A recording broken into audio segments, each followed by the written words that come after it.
Hello दोस्तों, कैसे हैं आप लोग। उम्मीद करते हैं अच्छे होंगे और अच्छे से पढ़ाई लिखाई करते होंगे। आप लोगों का एग्ज़ाम भी नज़दीक आ गया है, यानी 2 महीने बाद, लगभग 2 महीने बाद आज से आप लोगों को 10th का एग्ज़ाम होने वाला है। तो आप लोग अच्छे से पढ़ाई कीजिए, तभी अच्छे मार्क आ पाएगा। अब देखिए, अगर आप नहीं भी पढ़े हुए हैं तो भी आप ये वीडियो देख करके आप आराम से 2 महीने में कवर कर सकते हैं सभी चीज़ों को। तो चलिए बिना देर के हम लोग स्टार्ट करते हैं और ये भी बताएंगे कि किस किस प्रकार का क्वेश्चन आता है। इन वीडियो में हम ये भी आज बात करेंगे।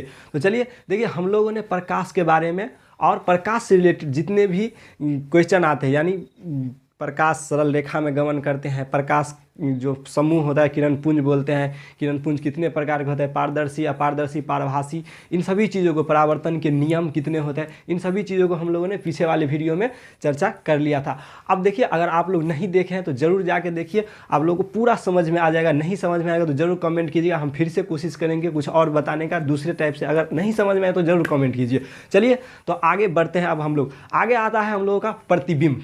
आखिर प्रतिबिंब होता क्या है, इनको आज हम लोग जानेंगे। तो देखिए, ये प्रतिबिंब जो होता है ना, प्रतिबिंब 2 प्रकार का होता है। कितने प्रकार का? एक होता है वास्तविक प्रतिबिंब, एक होता है काल्पनिक प्रतिबिंब। अब देखिए, हम देंगे सिर्फ प्रतिबिंब का परिभाषा और हमको दोनों चीज़ का, दोनों भागों का परिभाषा हमको पता चल जाएगा। देखिए, हम प्रतिबिंब किसको बोलेंगे? मान लीजिए कोई प्रकाश का स्रोत है, मान लीजिए वहाँ से क्या आ रहा है, प्रकाश आ रहा है, और वो परावर्तन के बाद, हम लोग जान चुके हैं कि परावर्तन कैसे होता है, यानी जितना डिग्री का कोण बनाते हुए आएगा, अभिलंब के साथ जितना डिग्री का कोण बनाएगा उतना ही डिग्री का वो कोण बनाते हुए वापस चला जाता है। इस प्रकार से परावर्तन है। तो जब कोई प्रकाश स्रोत से क्या आता है, प्रकाश आता है और परावर्तन के बाद वापस जाता है, तो वापस जाने के बाद कोई कहीं ना कहीं वो क्या होता है, मिलता है या मिलती हुई हमको नज़र आती है। तो जब मिलता है, वास्तव में हमको दिखाई दे, तो वो हो गया वास्तविक प्रतिबिंब। लेकिन जब हमको वास्तव में नहीं दिखाई देता, जब हम कल्पना करते हैं कि कहीं जाके वो मिला होगा, तो वो होगा हमारा काल्पनिक प्रतिबिंब। तो प्रतिबिंब इस तरह से 2 प्रकार का हो गया, वास्तविक प्रतिबिंब और काल्पनिक प्रतिबिंब। तो देखिए, इनका परिभाषा पूछते रहता है कि काल्पनिक प्रतिबिंब का परिभाषा बताइए या वास्तविक प्रतिबिंब का परिभाषा बताइए। तो देखिए, ऐसे हम बोलेंगे इसका परिभाषा कि जब किसी प्रकाश स्रोत से आती प्रकाश की किरणें परावर्तक सतह से टकराकर परावर्तन के बाद जिस बिंदु पर मिलती है, तो उसे हम बोलेंगे वास्तविक प्रतिबिंब। या मिलती हुई नज़र आती है, तब हम उसको मिलती हुई नज़र आती है, या बोल सकते हैं हम इसको कि जो हमको कल्पना करते हैं कि मिलती हुई प्रतीत होती है, ऐसे बोलेंगे। प्रतीत मतलब आभास करते हैं, तो इसका मतलब क्या हो गया, काल्पनिक प्रतिबिंब। अब देखिए, जो वास्तविक प्रतिबिंब होगा उसको हम लोग पर्दे पर प्राप्त कर सकते हैं। इसको हम लोग क्या कर सकते हैं, पर्दे पर प्राप्त कर सकते हैं। तो ये भी ऑब्जेक्टिव में कभी कभी पूछ देता है, पर्दे पर प्राप्त कर सकते हैं और इसको पर्दे पर प्राप्त नहीं कर सकते। कल्पना ये आभासी है, तो इसको हम कैसे प्राप्त करेंगे? इसको हम लोग पर्दे पर प्राप्त नहीं कर सकते हैं, पर्दे पर नहीं कर सकते हैं। समझ गए? अब देखिए, वास्तविक प्रतिबिंब जो होता है वो हमेशा वस्तु की अपेक्षा कैसा होगा, उल्टा होगा, हमेशा उल्टा होगा। वास्तविक प्रतिबिंब वस्तु की अपेक्षा उल्टा। अगर वस्तु ऐसे है तो ये ऐसे हो जाएगा, यानी उलट जाएगा सीधा, तो ये हमारा क्या हो जाएगा, वास्तविक होता है। काल्पनिक प्रतिबिंब में क्या होता है, ये हमेशा सीधा रहता है, यानी ये क्या होता है, हमेशा सीधा रहेगा। तो जान के देखिए, ये ऑब्जेक्टिव में बहुत बार पूछा है कि वास्तविक प्रतिबिंब कैसा होता है, उल्टा या सीधा। तो ऑप्शन में मानिएगा, उल्टा रहेगा तो उल्टा, और काल्पनिक में सीधा बनता है। तो इसको भी ध्यान रखिए, और इसको हम लोग पर्दे पर प्राप्त कर सकते हैं। तो देखिए, प्रतिबिंब हम लोग जान लिए। अब इससे आगे हम लोग चलते हैं समतल दर्पण में। आखिर समतल दर्पण में प्रतिबिंब कैसे होता है, उसमें परावर्तन की क्रिया कैसे होगी। तो देखिए, मान लेते हैं कि कोई समतल दर्पण इस प्रकार का है, मान लिए। अब देखिए, समतल दर्पण का सबसे बेस्ट उदाहरण हमको हमारे घरों में मिलेगा, जो हमारा आईना होता है जिसमें हम लोग अपना चेहरा देखते हैं, वो समतल दर्पण का सबसे बेस्ट उदाहरण, और हम लोग बराबर उसको देखते हैं। तो उसमें क्या रहता है, पीछे की जो परत रहती है वो क्या रहती है, रजित की हुई रहती है या पेंट किया हुआ रहता है, जिसके कारण क्या होती है, प्रकाश के परावर्तन की क्रिया होती है। अगर पेंट नहीं होगा तो क्या होगा, प्रकाश आर पार हो जाएगा। हम लोग पढ़ लिए वो भी, जिसको हम लोग बोलते हैं क्या, पारदर्शी पदार्थ।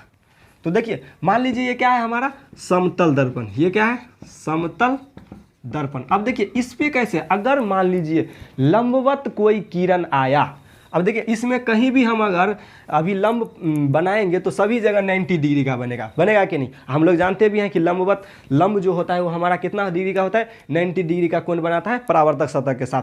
तो मान लीजिए कि इस पर कोई लंब हम ये बनाए, ये हमारा क्या हो गया, लंब हो गया। अब देखिए इसमें हर बिंदु पे लंब क्या होगा, 90 डिग्री होगा, यानी इस पे जो किरण आएगा तो वो क्या होगा, हमेशा वो लंबवत ही आएगा। यानी किसी भी समतल दर्पण पर लंबवत जब कोई किरण आती है, आपतित किरण क्या होती है, लंबवत आती है आपतित किरण, तब क्या होती है, देखिए यहाँ पे तो हम लोग जानते हैं कि लंब के साथ जब आपतित किरण कोण बनाती है तो उसको हम लोग आपतन कोण बोलते हैं। इसमें देखिए लंब भी वही है और आपतित किरण भी वही है, यानी आपतन कोण का मान कितना डिग्री हो गया, 0 डिग्री। और हम लोग जानते हैं कि आपतन कोण जितना ही रहेगा उतना ही डिग्री का कोण बनाते हुए परावर्तन की क्रिया भी होगी, यानी परावर्तित किरण भी क्या होगी, इसी पथ पे होकर के वापस लौट जाएगी। यानी I का मान जब 0 हुआ तो परावर्तन यानी R का मान भी क्या होगा, 0 ही डिग्री होगा ना, क्योंकि यहाँ पे तो न इधर आया न उधर आया, यानी सीधे आया। और हम जानते हैं कि समतल दर्पण में कहीं भी आएगा किरण तो वो लंबवत ही आएगा, और जब परावर्तन की क्रिया होगी तो उसी पथ पे होकर के वापस लौट जाएगी। तो देखिए ये क्वेश्चन बहुत बार पूछा है कि जब कोई किरण समतल दर्पण में लंबवत पड़ती है तो कितना डिग्री के कोण बनाते हुए वापस लौटती है या किस पथ पे होकर के गुजरती हैं। तो ये तो लंबवत आती है और लंबवत ही चली जाती है, यानी उसी पथ पे लौट के चली जाती है। और इसमें I और R का मान यानी आपतन कोण का मान और परावर्तन कोण का मान दोनों क्या होता है, 0 डिग्री ही होगा। क्यों, क्योंकि आपतन कोण जब 0 डिग्री है तो परावर्तन कोण भी क्या होगा, 0 डिग्री है। हम लोग परावर्तन के नियम से जानते हैं कि आपतन कोण बराबर क्या होती है, परावर्तन की कोण होती है। तो समतल दर्पण समझ गए। अब देखिए समतल दर्पण में उसकी क्या होती है, कुछ विशेषता है कि समतल दर्पण में लगभग 5 या 6 विशेषता होती है। इन चीज़ों को हम लोग जानते हैं क्योंकि कभी कभी समतल दर्पण की विशेषता ही से ऑब्जेक्टिव क्वेश्चन पूछ देता है, कभी कभी तो सब्जेक्टिव में भी आ जाता है। ये 2-3 नंबर में पूछ देते हैं कि समतल दर्पण की विशेषता को लिखिए। तो सब चीज़ों को हम लोग एकदम आराम से जानेंगे। चलिए देखिए समतल दर्पण की विशेषता क्या है। सबसे पहले हम लोग एक आईना के सामने खड़े होते हैं, आप लोग भी खड़े होइएगा, वहाँ पे आप अपने प्रैक्टिकल को करिएगा आराम से, मतलब अपने घरों में। तो वहाँ पे और अच्छे तरीके से, यानी देखिए कोई भी चीज़ जब हम पढ़ते हैं या करते हैं ना तो उनके साथ प्रैक्टिकल कीजिए, क्या होता है वो बहुत दिनों तक याद रहता है और कभी आप लोग भूलिएगा भी नहीं। तो इस तरह से देखिए आप सबसे पहले क्या होइएगा, एक समतल दर्पण के सामने खड़े होगे, वहाँ पे आप देखिएगा कि आपका जो प्रतिबिंब बन रहा है वो दर्पण के पीछे बन रहा है। यानी समतल दर्पण का एक पहली विशेषता कि समतल दर्पण में प्रतिबिंब जो है वो क्या बनेगा, दर्पण के पीछे बनेगा, यानी दर्पण के आगे नहीं बना। अब देखिए दूसरा, वो वस्तु के आकार के बराबर ही होगा। आप दर्पण के सामने खड़े होइएगा, अपने आईने के सामने आप खड़े होइएगा, आप देखिएगा कि आपका जितना ही हाइट होगा उतना ही हाइट उसके प्रतिबिंब में भी होगा। अब इसीलिए कहता है कि वस्तु के आकार के बराबर, यानी प्रतिबिंब जो है समतल दर्पण में वो क्या होता है, वस्तु के आकार के बराबर होता है। तीसरा, ये पार्श्विक रूप से उल्टा होता है। आप खड़े होइएगा, देखिएगा क्या आपका बायां हाथ उसमें दायां हाथ लगेगा और दायां हाथ उसमें बायां हाथ लगेगा। गौर से देखिएगा आपको पता चल जाएगा। तो इसका तीसरा विशेषता क्या हो गई कि पार्श्विक रूप से क्या हो गया, उल्टा हो गया। आभासी प्रतिबिंब या काल्पनिक, देखिए उसका क्या बनता है, आभासी बनता है या काल्पनिक। क्यों, क्योंकि ये दर्पण के पीछे बन रहा है, इसलिए वो क्या होता है, आभासी होता है या काल्पनिक। और जब ये आभासी या काल्पनिक हो गया तो हम लोग जानते हैं कि उसको हम लोग पर्दे पर प्राप्त नहीं कर सकते हैं। आईना से देखते हैं कभी पर्दे पर कोई प्रतिबिंब बनते हुए नहीं देखेगा, उसके पीछे बनता है, क्योंकि ये पीछे बन रहा है तो पर्दे पर हम प्राप्त कर नहीं सकते, कि हम लोग जान चुके हैं। अब देखिए वो वस्तु की अपेक्षा सीधा ही होता है, यानी वस्तु जैसा ही होता है ना वो भी वैसा ही रहेगा। यानी वस्तु सीधा है तो वो भी सीधा। पार्श्विक रूप से उल्टा है तो ये ध्यान में रखिएगा, यानी दायां बायां हो जाएगा, समझ गए, सीधा सीधा ही रहेगा। और उतना ही पीछे बनता है जितना वो वस्तु कोई दर्पण से आगे। आप देखिए जितना आगे जाइएगा ना उतना ही नज़दीक आपके सामने में वो दर्पण में वो प्रतिबिंब बनेगा। जितना पीछे जाएगा आपको भी लगेगा कि उतना ही पीछे वो क्या हो रहा है, हमारा प्रतिबिंब बन रहा है। यानी इस तरह से हम देखें क्या कि 6 विशेषताएं, प्रतिबिंब दर्पण के पीछे बनता है, प्रतिबिंब वस्तु के आकार के बराबर, और पार्श्विक रूप से उल्टा होता है प्रतिबिंब, आभासी बनता है या काल्पनिक जिसे हम पर्दे पर प्राप्त नहीं कर सकते हैं, और जो वस्तु की अपेक्षा क्या होती है, सीधी होती है, और दर्पण से उतना ही पीछे बनता है जितना वस्तु दर्पण से आगे होगा। तो ये समझ गए। तो देखिए इसमें एक सबसे अच्छा पॉइंट आता है, ये पूछता रहता है कि समतल दर्पण में प्रतिबिंब जो होता है वह वस्तु के बराबर होता है या वस्तु से छोटा होता है या वस्तु से बड़ा होता है। तो ये ध्यान रखिएगा कि प्रतिबिंब में वस्तु की दूरी, यानी वस्तु की दूरी बराबर क्या होगी, प्रतिबिंब की दूरी। ये ध्यान पे रखिएगा, प्रतिबिंब की दूरी। ये बहुत बार पूछा है और बहुत बार पूछेगा भी, इसलिए ये भी इम्पोर्टेंट है। सभी चीज़ों को ध्यान में रखिएगा। चलिए तो अब हम लोग आगे की तरफ बढ़ते हैं। तो देखिए ये हमारा गोलीय दर्पण है और इनमें हम सभी पॉइंट को एक एक करके समझते हैं कि गोलीय दर्पण आखिर होता क्या है। तो देखिए गोलीय दर्पण की अगर हम परिभाषा देंगे तो ये एक खोखले गोला के जैसा होता है, यानी उसी का एक भाग होता है जिसको हम लोग क्या बोलते हैं, उसमें क्या होता है, त्रिज्या होता है, केंद्र होता है, तो इन सभी को प्रधान अक्ष होता है, तो इन सभी को मिला करके एक हमारा गोलीय दर्पण का निर्माण होता है। और इसी दर्पण में हम देखेंगे कि दो भाग बनता है, एक जिसको उत्तल दर्पण बोलेंगे, एक अवतल दर्पण बोलेंगे। जैसे इसमें देखिए जैसे कि ये हमारा क्या है, एक खोखले गोले का एक भाग है, इसके केंद्र को हम क्या बोलते हैं, वक्रता केंद्र, जिसको हम लोग सी से सूचित करते हैं। ये हमेशा ध्यान पर रखिएगा कि गोलीय दर्पण के केंद्र को हम लोग क्या बोलते हैं, वक्रता केंद्र। और इसी गोलीय दर्पण के जो त्रिज्या होगी उसको हम क्या बोलेंगे, वक्रता त्रिज्या, इसको बड़ा आर से हम लोग सूचित करते हैं। अब देखिए गोलीय दर्पण का जो मध्य बिंदु है, ये मध्य बिंदु, तो इसमें दो मध्य बिंदु हो गया, यानी गोलीय दर्पण का मध्य बिंदु क्या कहलाएगा, ध्रुव कहलाएगा। क्या कहलाएगा, ध्रुव कहलाएगा, ये ध्यान पर रखिएगा। और जो ये अक्ष यानी दोनों मध्य बिंदु को मिलाने वाली रेखा को हम लोग क्या बोलते हैं, प्रधान अक्ष, या इसी का नाम होता है एक मुख्य अक्ष। मुख्य अक्ष, ये भी ध्यान रखिएगा, तो प्रधान अक्ष बोलते हैं या मुख्य अक्ष। अब देखिए ये गोलीय दर्पण हमारा दो भाग का होता है, एक भाग जो उत्तल दर्पण कहलाता है और दूसरा भाग अवतल दर्पण। अब देखिए उत्तल दर्पण किसको बोलेंगे, तो गोलीय दर्पण में जो धंसा हुआ भाग रहता है उसमें यदि रजित किया हो या पेंट किया हो या कलई किया हो तो उसको हम क्या बोलेंगे, उत्तल दर्पण। जैसे में देखिए ये धंसा हुआ भाग है कि नहीं, तो इसमें क्या है, इसमें रजित किया हुआ है, तो इसको क्या बोलेंगे हम लोग, उत्तल दर्पण। तो ये ध्यान रखिएगा, उत्तल दर्पण जब आप आरेख बनाएंगे तो वहाँ पे बहुत जरूरत पड़ने वाला है, इसलिए ये सब ध्यान रखिएगा। और अवतल दर्पण किसको बोलेंगे, तो अवतल दर्पण में जो उठा हुआ भाग रहता है उस पर जब रजित किया हुआ रहता है तो वो हमारा क्या हो गया, अवतल दर्पण। देखिए जैसे ये उठा हुआ भाग क्या है, रजित किया हुआ है, तो इसको हम क्या बोलेंगे, अवतल दर्पण बोलेंगे। अब देखिए अवतल दर्पण का परावर्तक सतह कौन होगा, तो अवतल दर्पण में देखिए ये भाग रजित है तो स्वाभाविक है कि ये वाला भाग क्या होगा, इसका परावर्तक सतह, यानी इसी साइड क्या होगी, उसकी परावर्तन की क्रिया होगी। तो ये हो गया इसका परावर्तक सतह यानी अवतल दर्पण का। उत्तल दर्पण का देखिए जब ये भाग रजित है तो इसका ये वाला भाग क्या होगा, परावर्तन के लिए तैयार रहेगा, यानी परावर्तन के लिए ये भाग परावर्तक सतह हो गया उत्तल दर्पण में। तो ये समझ गए, देखिए यही सब सारा पॉइंट था। अब इसी में हम लोग समझते हैं कि अवतल दर्पण का फोकस क्या होता है और उत्तल दर्पण का फोकस। अब फोकस ये हमारा क्या हो गया, अवतल दर्पण। अब इनमें हम जानेंगे कि फोकस होता क्या है अवतल दर्पण का। तो देखिए जब कोई किरण क्या होगा, मुख्य अक्ष, ये हमारा है ना मुख्य अक्ष या प्रधान अक्ष, तो जब कोई किरण क्या होती है, मुख्य अक्ष के समांतर आती है अवतल दर्पण में, और परावर्तन के बाद मुख्य अक्ष के जिस बिंदु से होकर जाती है तो उसी बिंदु को हम लोग बोलेंगे, मुख्य अक्ष के उस बिंदु को हम लोग बोलते हैं क्या, अवतल दर्पण का फोकस। तो ये परावर्तन के बाद मान लीजिए क्या हो गया, परावर्तक सतह, यानी इसके इस बिंदु से होकर के गुजरा मुख्य अक्ष के इस बिंदु से होकर क्या हुआ, ये परावर्तन के बाद गया, तो इस बिंदु को हम क्या बोलेंगे, फोकस बोलेंगे।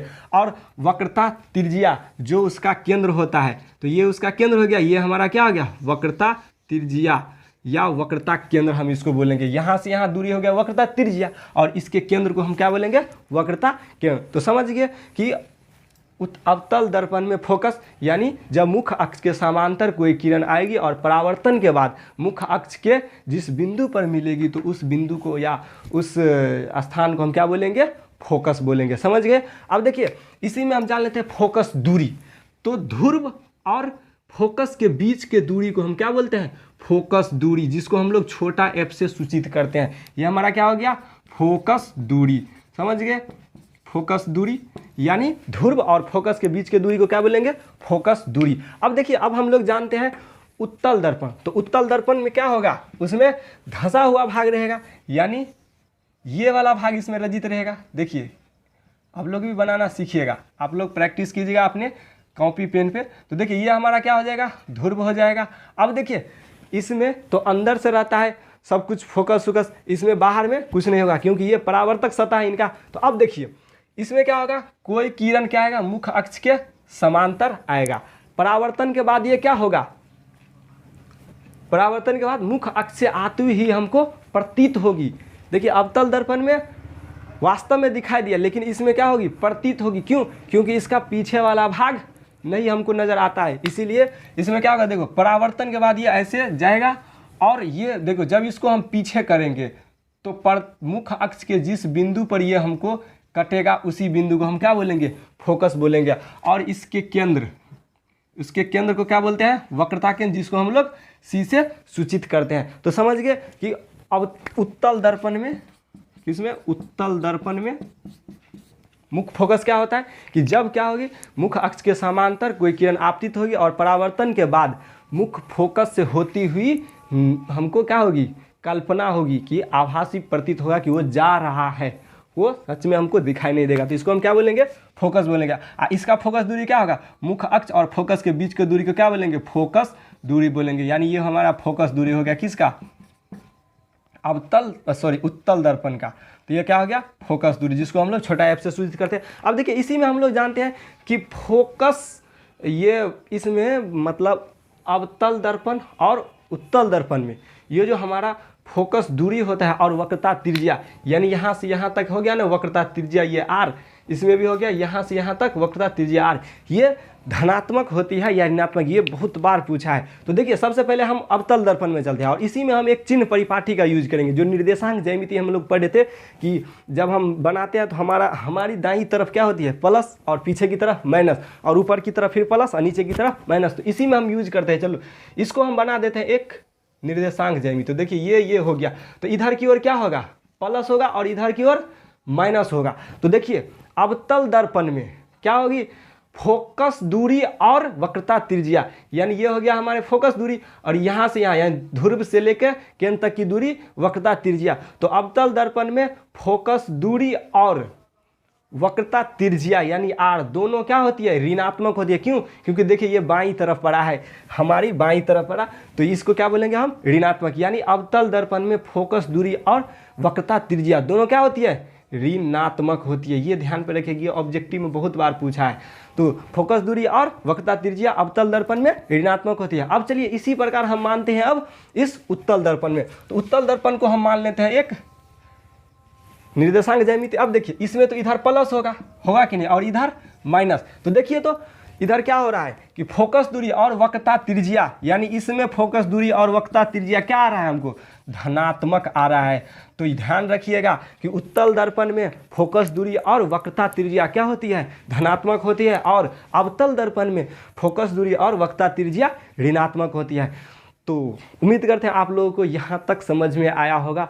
अगर नहीं आया होगा तो ज़रूर कमेंट कीजिएगा और ज़्यादा से ज़्यादा शेयर कीजिए। हो सकता है और बहुत सारे स्टूडेंट जो बाहर में रहते होंगे लेकिन पढ़ाई नहीं कर पाते होंगे तो अपना वो वीडियो देख करके ज़रूर पढ़ लेगा, क्योंकि इसमें हम सभी चीज़ों को डिटेल से एक्सप्लेनेशन देते हैं और कौन कौन से क्वेश्चन आएगा वो सब भी हम आप लोगों को जिक्र कर देते हैं। हाँ, अगर आप लोगों को PDF चाहिए तो आप लोग ज़रूर हमको बताइएगा, हम डिस्क्रिप्शन में टेलीग्राम का लिंक दे दिए हैं।